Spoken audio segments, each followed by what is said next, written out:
Hi guys, ayan guys, nagluluto pala ako ngayon guys ng sinigang, yan swahe, sinigang tayo guys ng swahe, big prawn, diba? Kasi yan na yung guys, mga gulay-gulay, kasi papanghuli ko yung guys yan,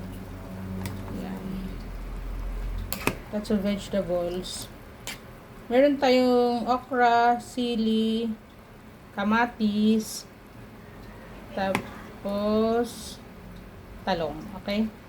Yan.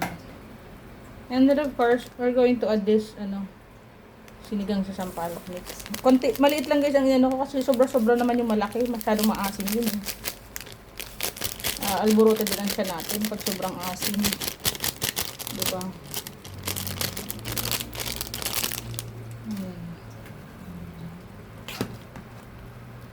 Check natin yung asin. Pag kulang talaga, didagdagan na lang natin ulit. Diba?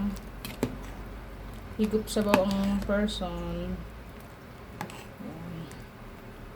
Tutuin natin ang bonggang okra tsaka talong. May din ako dito. Ang kasi guys, hindi mo siya kailangan lutong-luto kasi kukunat yun tama lang. Sakto lang yung asim. Oh, basa.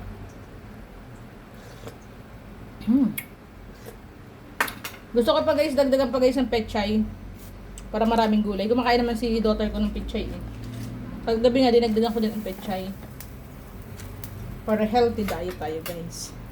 Dito kasi guys sa Manila, sa Balintawak lalo, mura ang gulay. Ayan, kargaduhan mo na guys ng gulay. Diba? Tapos pwede na natin ilagay guys yung swahe. Gawin na natin. Grammars. Tapos takpan natin guys. Okay. Lutuin natin. Kahit lang 2 minutes. Kahit ayan guys. Diba? Mix na natin. It's boiling already.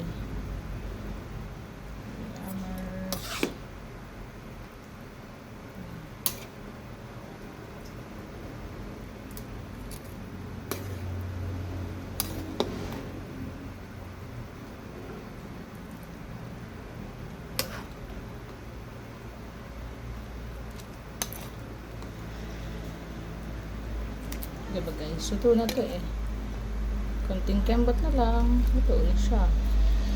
Okay, so yummy swahe. Takpan pa natin inhin natin yung sabaw.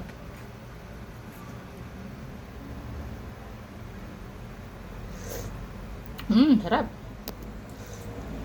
Ayun guys, perfect na. Okay na yan. Tingnan natin guys. Dumating kasi ate siya.